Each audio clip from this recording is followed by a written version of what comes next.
అభివృద్ధికి ఇదో కొత్త మార్గం అన్నారు ముఖ్యమంత్రి చంద్రబాబు నాయుడు.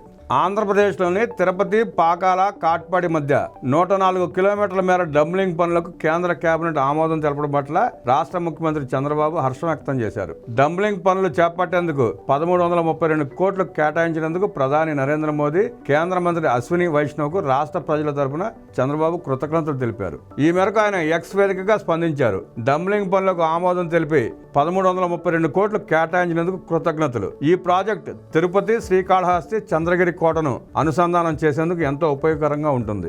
ఈ ప్రాంతాలను అనుసంధానం చేయడం ద్వారా వైద్యం, విద్యా రంగాల్లో వెల్లూరు, తిరుపతికి మరింత ప్రాధాన్యత వచ్చేందుకు అవకాశం ఉంటుంది.